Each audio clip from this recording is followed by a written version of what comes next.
저구는 그가 한 작은 집 앞에 이르러 문을 열고 그 안으로 들어가는 것을 보았다. 저구는 문 밖에 서서 그가 나오기를 기다렸다. 한참 후에 작은 집의 창문을 통해서 불빛이 비쳐나왔다. 저구는 잽싸게 창가로 달려가 문틈을 통해 안을 살펴보았다. 방 안에는 한 늙은이가 등을 저군 쪽으로 하고 앉아 있었다. 그의 얼굴은 알아볼 수가 없었다. 그 늙은이는 책상 위에 한 권의 책을 펼쳐보고 있었다. 그것은 바로 당시 선집임을 알아볼 수가 있었다. 그는 한 자루에 붓을 쥐고 한 장의 노란 종이 위에다가 강릉성남이라는 네 글자를 쓰고 있었으며 그의 입에선 가볍게 15, 16, 15, 16, 16번째 글자 등의 말이 새어나오고 있었다. 이후 그는 바로 종이 위에다가 편자를 썼다. 저구는 깜짝 놀랐다. 저 사람이 당시에서 글자를 찾아내다니 설마 하니 그 역시 연성건법을 알고 있단 말인가. 그의 뒷모습을 보아 틀림없이 만진사는 아니었다. 그 늙은이는 낡은 회색의 옷을 입고 있었는데 아무리 살펴보아도 누구인지 알 수가 없었다. 그가 책을 살펴보면서 손가락을 꼽아 숫자를 계산하기도 하고 또 글자를 쓰고 있는 것이 보였다. 그는 모두 26자를 썼다. 그 글자의 뜻은 대충 이러했다. 강릉성 남쪽의 서천 영사의 대전 불상을 향해 경건하게 절을 하고 기도를 하면 석가열에는 왕생극락의 복을 내릴 것이다. 그 늙은이는 화가 난 듯 붓을 책상 위에 던지면서 말했다. 무슨 불상을 향해서 경건하게 절을 하고 기도를 하면 석가열애가 왕생극락의 복을 내린단 말인가. 왕생극락을 하라니 제기랄. 나더러 염라대왕 앞에나 가란 소리가 아닌가. 저군은 이자의 음성이 매우 귀에 익다는 것을 느꼈다. 저군이 생각에 잠겨 있을 때 그의 얼굴이 이쪽을 향했다. 둘째 400이다. 그는 이어 언달평이 왕생극락이니 염라대왕이니 하던 말이 생각나 웃음을 금치 못했다. 그들 세 사형제는 연성건보의 비밀을 알아내기 위해서 서로 죽이고 사부까지 죽였는데 헤헤. 왕생극락을 하려고 고생을 한 꼴이 됐군. 그는 밖으로 웃음을 터뜨리지 않았지만 방에서는 언달평이 크게 웃고 있었다. 하하하, 나보고 석가열애를 향해서 경건하게 절을 하면서 빌라고? 그러면 나무 조각이나 흙으로 빚어 만든 빌어먹을 보살이 나에게 복을 내리신단 말이지? 하하하, 제기랄. 정말 이럴 수가 있을까? 이럴 수도 있단 말이다. 강릉성 내에서 수백 명이나 되는 영웅호걸들이나 후레자식 또는 강도 녀석들이 다투는 것도 모두 다 이 한 가지 목적인 왕생극락을 위해서였단 말이렸다? 하하, 웃음소리는 처량한 기색을 띠고 있었다. 언달평은 웃음을 그치지 않으면서 당시 선집을 박박 찢어대고 있었다. 저구는 자기 자신이 몇 년이나 고난을 겪어야 했으며 척방을 참혹히 죽도록 한 연성검결이 결국 이 희롱하는 말에 불과하다는 생각이 들자 미친 듯한 분노가 가슴속을 채우는 걸 느끼고 앙천대소를 터뜨리고 싶은 심정이었다. 이때 언달평은 웃음을 뚝 그치고는 창밖을 내다보며 중얼거렸다. 에라, 일이 이렇게 된 바에야 이왕 속는 셈치고 천영사에 가볼까 말까? 믿져야 본전이 아니겠느냔 말이다. 제기랄. 강릉성 남쪽이라. 맞다. 거기에 절이 하나 있었던 걸 본 기억이 난다. 그는 소매자락을 휘둘러 기름 등잔에 불을 끄고는 문을 열고 나와서 경신수를 전개하여 서쪽을 향해 몸을 날려 달려가기 시작했다. 저구는 잠시 망설였다.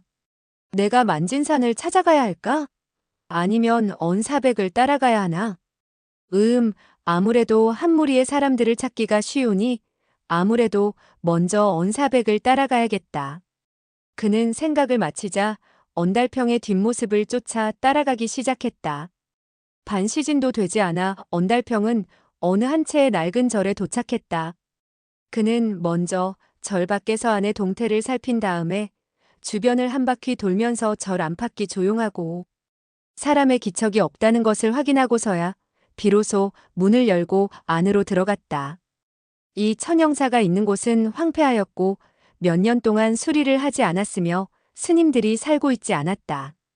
언달평은 대전 앞에 이르러 부싯돌로 신단 위에 초에 불을 붙이려고 했다. 이때 바라보니 그 촛대에 촛농이 흘러내리고 있었다. 그는 의아하여 촛대를 만져보니 아직 따뜻한 온기가 남아있는 것이었다. 틀림없이 얼마 전에 어떤 사람이 촛불에 불을 당긴 흔적이 아닌가.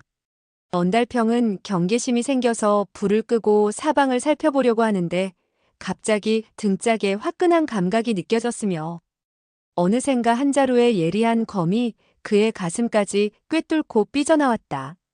그는 짤막한 비명을 지르고는 즉시 절명하고 말았다.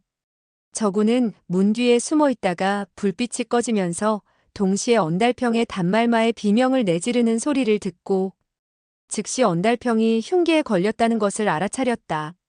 이와 같은 현상은 너무도 순식간에 일어난 일이었으므로 저군으로서도 언달평을 구출할 겨를이 없었다. 저군은 언달평을 죽인 흉수가 누구인지를 살펴보려고 했다. 어둠 속에서 흐흐흐하고 냉소 짖는 소리가 들려왔다. 이 소리가 들리는 순간 저군은 자기도 모르게 모골이 송연해지는 것을 느껴야 했다. 그 음성은 음산하기 그지없었으며 매우 귀에 익었다. 갑자기 촛불에 불이 당겨지면서 한 사람의 그림자가 생겨났다. 그 사람은 천천히 고개를 돌렸다. 저군은 하마터면 사부님 하고 소리 지를 뻔했다. 그 사람은 바로 척장발이었다. 그는 언달평의 등 뒤에 꽂혀있는 장검을 뽑아내고 언달평의 시체에 발길질을 하고 나서 다시 그의 등을 연신 칼로 내리찍었다. 저구는 사부가 동문사형을 난자하는 것을 보고 사부라는 소리를 다시 삼키고 말았다. 연성결의 비밀을 찾아냈었군. 히히. 강릉성 남서쪽 천영사의 대전에 있는 불상을 향해 경건하게 절을 하고 간절하게 빈다. 둘째 사형, 과연 석가모니는 그대에게 복을 내려 왕생극락을 시켜드린 셈이 아니겠소? 이야말로 석가모니 불상의 크나크신 자비가 아니겠습니까? 그는 다시 고개를 돌려 인자한 미소를 짓고 있는 열애불상을 쳐다보고 절을 하자 챙그랑 하는 소리와 함께 검이 다시 튕겨져 나왔다. 그는 촛불을 들고 가까이 다가가서 살펴보았다. 검의 흔적이 깊게 패인 곳에서는 찬란한 금빛이 흘러나오고 있었다. 척장발은 멍한 표정을 짓고 있다가 급히 손가락으로 자국이 난 자리에 흙을 파헤쳐냈다. 그러자 번쩍이는 황금빛이 눈을 부시게 하지 않는가. 겉은 진흙을 발랐지만 그 불상은 사실 순수한 황금으로 만든 것이었다. 그는 참을 수 없어 부르짖었다. 이 커다란 불상은 모두 금으로 만들어졌구나. 이 불상의 크기는 높이만 3장 정도로 컸다. 적게 잡아도 5, 6만 근이나 되는 황금 덩어리였다. 그것이야말로 큰 보물이 아니고 무엇이겠는가? 척장발은 미친 듯 기뻐하다가 문득 정신을 가다듬고 이곳저곳을 자세히 살펴보았다. 불상의 허리 부근에는 하나의 작은 문이 조각되어 있었다. 그는 그곳에다 대고 힘차게 칼질을 했다. 흙이 사방으로 튀고 단검이 닿는 곳에 수십 개나 되는 틈 바구니가 드러났다. 그는 검을 틈 속에 쑤셔 넣고 마구 휘저었다. 갑자기 검이 뚝 하고 부러졌다. 그는 부러진 검을 문틈 사이에 밀어넣고 이리저리 흔들고 비틀어댔다. 몇 번 그렇게 하자 그 문은 많이 헐거워졌다. 척장발은 장검을 버리고 손에 힘을 주어 문을 뜯어냈다. 촛불을 비춰보니 불상의 뱃속에는 온갖 보석들이 영롱하고 찬란한 광채를 내뿜고 있었다. 이 불상의 뱃속에는 얼마나 많은 보물들이 담겨 있는지는 얼핏 보아서는 알 수도 없을 지경이었다. 척장발은 침을 꿀꺽 삼키고는 손을 내밀어 그 안에 들어있는 보석을 꺼내려고 했다. 문득 신단이 흔들리는 듯했다. 그는 내심 의아하고 경계심이 생겨서 몸을 날려 아래로 떨어졌다. 왼쪽 발이 막 땅에 닿으려고 하는 순간 아랫배가 시큰해져 왔다. 이미 혈도를 지피고 만 것이다. 그는 꽈당하고 바닥에 쓰러지고 말았는데 바로 이때 신단 아래에서 한 사람이 나오더니 고개를 갸웃하고 냉소를 지으며 말했다. 척 사제, 자네가 이곳을 찾았고 둘째도 이곳을 찾았는데 어째서 대사형인 내가 이곳을 찾아오리라고 예측하지 못했는가? 바로 만진산이었다. 척장발은 원래 매우 침착한 사람이었으나 보물에 현혹된 나머지 일시 평상시에 기민함을 가질 수 없게 되었고 만진산의 함정에 빠지고 말았다. 척장발은 한맺힌 음성으로 부르짖었다.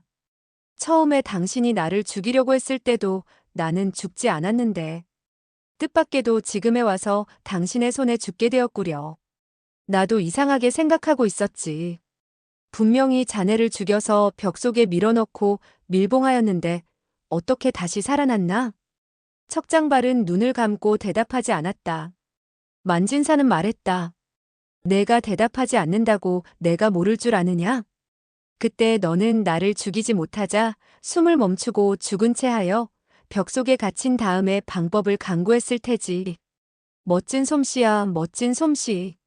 당시 나는 막힌 벽에서 벽돌이 삐죽 튀어나온 것을 보고 속으로 조금 이상하다고는 생각했었지만 내가 이렇게 내 앞에 나타나리라고는 생각도 하지 못했다. 만진사는 그날 척장발을 벽 속에 쑤셔넣고 다음날 벽에 벽돌이 한 개 툭 튀어나온 것을 보고 불안함을 느꼈다. 그래서 몽유병을 얻은 것이고 척장발이 나올까봐 꿈속에서까지 벽을 쌓고 쌓았던 것이다. 만진사는 냉소하며 말했다. 너는 참으로 무섭더군. 내 놈의 딸이 나의 며느리가 된 것을 알면서도 끝내 나타나지 않았지. 내게 묻겠는데 왜 그랬느냐? 그 이유는 무엇이냐? 척장발은 그에게 가래침을 뱉었다. 만진사는 몸을 날려 피하고는 웃으면서 말했다. 셋째야, 너는 깨끗이 죽겠느냐? 아니면 가루가 되어 고통을 받다가 죽겠느냐? 척장발의 얼굴에는 공포의 빛이 스치고 지나갔다. 좋다, 내가 말해주지. 내 딸이 그 건보를 훔쳐다가 그 산동굴에 갖다 놓았기 때문에. 그때부터 나는 그년을 내 딸로 여기지 않게 되었다. 이제야 알겠느냐? 이 망가놈아, 빨리 나를 처치해버려라. 만진사는 교활하게 웃으며 말했다. 좋다. 내가 통쾌하게 죽여주지. 이치대로라면 나는 너를 이렇게 쉽게 죽여서는 안 되지만 나는 시간이 너무 없거든. 빨리 불상을 원상태로 회복시켜 놓아야 하니까. 아우야, 너는 머나먼 저승길로 안녕히 가려무나. 말을 하면서 그는 검을 척장발의 가슴을 향해 내리찍었다. 그때 붉은 빛이 번쩍이면서 만진산의 팔과 검이 땅바닥에 떨어졌다. 또한 그의 다리 한쪽도 잘려 있었다. 바로 저군이 혈도로 척장발의 생명을 구한 것이다. 그는 고개를 숙여 척장발의 혈도를 풀어주면서 말했다. 사부님, 놀라셨지요? 이 일은 순식간에 일어났다. 척장발은 멍청해져 한참을 뚫어져라 쳐다보더니 그제서야 저군을 알아보고 말했다. 운아, 너였구나. 저군은 사부와 오랫동안 떨어져 있었는데 지금 운하라는 소리를 듣자 자기도 모르게 슬픔이 밀려왔다. 저군은 말했다. 네, 사부님. 저군입니다. 척장발은 말했다. 이 모든 것을 너는 보았느냐? 저군은 고개를 끄덕이면서 말했다. 사매는. 그녀는. 만진사는 한쪽 발이 잘려나가자 바닥을 기어서 절 밖으로 나갔다. 척장발이 재빨리 달려가 검으로 찌르자 검끝이 가슴 앞까지 튀어나오며 절명하고 말았다. 척장발은 두 사형의 시체를 쳐다보며 말했다. 운아, 내가 때를 맞추어 와줘서 나의 생명을 구했구나. 그런데 저기 오는 사람은 너의 사매방아가 아니냐? 말을 하면서 한쪽을 가리켰다. 저군은 척방이라는 말에 깜짝 놀라며 몸을 돌려보았다. 그러나 아무도 없었다. 그 순간 등 뒤가 아파왔다. 그는 잽싸게 손으로 기습해온 적의 손목을 잡았다. 머리를 돌려보니 그 사람의 손에는 번쩍번쩍 빛나는 비수를 들고 있었다. 바로 사부인 척장발이었다. 저군은 믿을 수가 없어서 말했다. 사부님, 제가 무슨 잘못을 저질렀습니까? 왜 저를 죽이려고 하십니까? 그는 이제서야 생각이 났다. 조금 전 사부가 자기의 등을 찔렀을 때 자기는 오자미를 입고 있었기 때문에 죽음을 면할 수 있었다는 것을. 척장발은 그에게 손목이 잡히자 반신이 마비되고 손을 쓸 수가 없자 놀람과 분노가 교차되어 무섭게 말했다. 좋다. 너는 매우 높은 무공을 배웠구나. 그래서 사부는 안중에도 두고 있지 않는 것이냐? 자, 너는 빨리 나를 죽여라. 죽여. 왜 죽이지 않느냐? 저구는 손을 조금 풀며 말했다. 제가 어찌 사부님을 죽일 수 있겠습니까? 척장발은 외쳤다. 너는 성인 군자처럼 가장하고 있구나. 황금으로 만들어진 큰 불상을 보고도 너는 혼자 독차지하고 싶지 않으냐? 내가 먼저 너를 죽이지 못했으니 내가 내 손에 죽는 것은 당연하다. 이 금불상의 뱃속에는 가치를 알 수 없는 많은 보물이 있다. 너는 왜 나를 죽이지 않느냐? 왜 나를 죽이지 않느냐? 그는 큰 목소리로 외쳐댔다. 그의 외침 속에는 탐욕과 애석함과 아까움과 울화가 충만되어 있었다. 그것은 사람의 목소리가 아니라 상처 입은 야수가 황야에서 울부짖는 소리와 같았다. 저구는 고개를 흔들며 뒤로 몇 발자국 물러나더니 말했다. 사부가 나를 죽이려고 한 것은 다 이 황금 불상 때문이었군요. 척장발은 부자가 되기 위해서 사부를 죽였고 사형도 죽였고 친딸의 생사안위도 걱정하지 않는데 어찌 제자 하나쯤 죽이지 못하겠는가? 그는 마음속에 정전의 말이 떠올랐다. 사람들은 그를 철소행강이라고 부른다. 못할 일이 없지. 그는 뒤로 물러서면서 말했다. 사부님, 나는 이 황금 불상에 미련이 없습니다. 당신 혼자서 가져다가 부자가 되십시오. 그는 정말로 알 수가 없었다. 한 사람이 세상을 살아가면서 사부도 필요 없고 사형과 사제도 필요 없으며 친자식까지 버리면서 재물의 성을 쌓아봐야 무슨 필요가 있단 말인가. 척장발은 자기의 귀를 믿을 수가 없어 생각했다. 세상 사람 가운데 이렇게 많은 황금과 보물을 보고 그 누가 마음이 흔들리지 않겠는가. 적은 이놈에겐 다른 어떤 계략이 있는지도 모르지. 그는 이미 울화가 치밀어 참을 수 없었던 차라 큰 소리로 말했다. 너는 무슨 계략을 꾸미고 있느냐?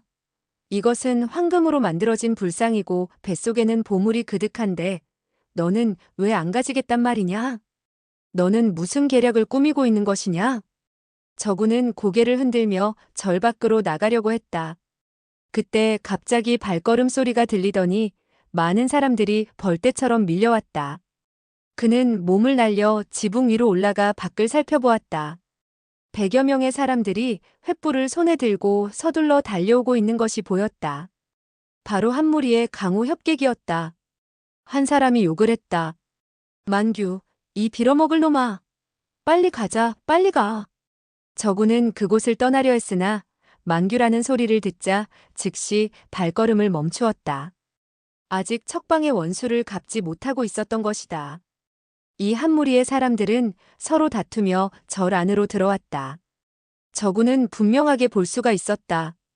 만규는 몇 명의 대한에게 끌려오고 있었는데 몸에는 학자가 입고 있는 옷을 입고 있었고 몸에 상처를 입고 있는 것으로 보아 아마 벌써 늘씬 두들겨 맞은 모양이었다. 알고 보니 그는 서당 선생으로 자기를 꾸미고 고의로 성문 밖에 나타나 많은 사람들의 시선을 다른 데로 돌리려고 했던 것이다. 그래서 만진산이 천영사에 당도하여 보물을 찾도록 했던 것이다. 그러나 여러 사람이 그를 신문해 결국은 마각이 드러나게 된 것이다. 각자가 목숨을 위협하자 그는 별수 없이 그들을 이끌고 천영사에 도달한 것이다. 척장발은 사람 소리가 나자 급히 몸을 날려 신상 위로 올라가 불상에 난 칼자국을 숨기려고 했지만 때는 늦어 모든 사람들은 그가 신상 위에 서서 불상의 배를 끌어안고 옮기려는 것을 발견하고 말았다. 수십 개의 횃불이 절 안을 비추자 절 안은 마치 대낮처럼 밝아졌다. 각자는 황금 불상을 보자 소리를 지르며 달려나갔다. 서로 다투어 불상에 붙어있는 흙은 털어내고 있었다. 각자의 도검이 불상에 부딪히자 얼마 안 있어 불상이 찬란하게 금빛으로 빛나게 되었다. 뒤이어 불상 뒤의 문을 찾아내 너도 나도 그 속의 보물을 끄집어냈고 그중 힘센 자들은 너도 나도 품속에 간직하고 있었다. 갑자기 문 밖에서 호각 소리가 들리더니 절문이 열리며 수십 명의 병정이 들어왔다. 그리고 크게 외쳤다. 모두 멈춰라. 지부대인이 도착하셨다. 모두 멈춰라. 이때 한 사람이 관복을 입고 들어왔다. 바로 강릉부 지부인 능퇴사였다. 그는 성내와 성 밖에서도 이름이 나 있었으므로 이 강호의 협객들 중에는 그의 부하가 섞여 있어서 소식을 듣자마자 즉시 병사를 이끌고 당도했던 것이다. 그러나 강호의 협객들은 이 많은 보화를 보자 관리를 눈에 두지도 않았다. 각자 목숨을 다해 보석을 빼앗기에 정신이 없었다. 땅바닥에는 진주, 보석, 금그릇, 백옥 비취 산호 등의 온갖 보물이 널려 있었다. 능퇴사의 부하들도 어찌 참을 수 있겠는가? 병정들은 몸을 숙여 보물들을 주었고 우두머리들조차도 보물 줍기에 여념이 없었으며 어느 누구도 물러서려 하지 않았다. 척장발도 주었고 능퇴사도 주었으며 만규도 상척뿐인 몸을 이끌고 보물을 줍고 있었다. 이렇게 되니 싸움이 안 일어날 수가 없었다. 이기는 자는 이겼고 피를 흘리는 자는 피를 흘렸고 죽는 자는 죽었다. 싸움은 점점 치열해졌으며 어떤 자는 불상의 머리에 올라가 아래를 향해서 무작정 검을 내리찍고 있었다. 또 어떤 사람은 가슴팍을 머리로 들이받기도 했다. 아수라장이었다. 저구는 생각했다. 도대체 왜 이렇게 싸워야 할까? 아무리 재물에 눈이 멀어도 그렇지 미치지 않고서야 이럴 수는 없을 것이다. 모두 미치고 말았어. 미쳤단 말이야. 지금 서로 물고 뜯고 찌르고 베어대며 싸우는 사람들 틈엔 낙화유수 강남사협 중에 한 명인 화철관도 있었다. 그들은 서로 죽이는 한편 보물들을 주어서 호주머니에 쑤셔 넣었으며 호주머니가 다 찾아 입속에다가 물기도 했다.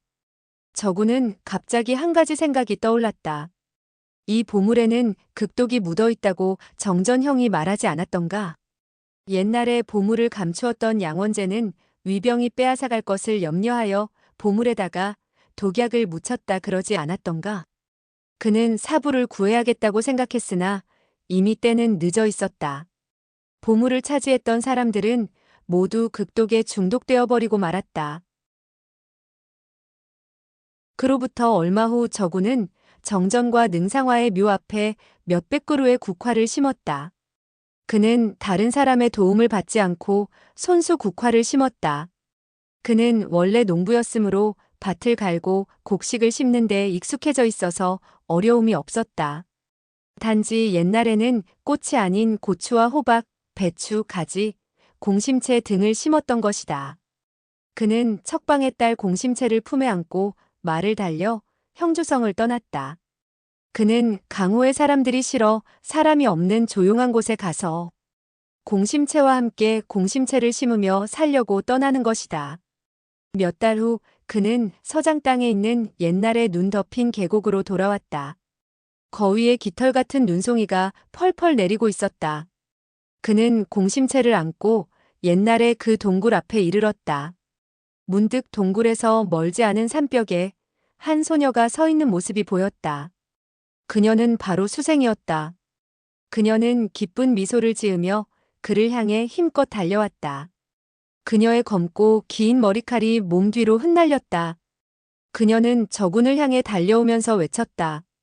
나는 당신을 이곳에서 오랫동안 기다려왔어요. 나는 벌써 당신이 이곳으로 돌아올 것을 알고 있었거든요.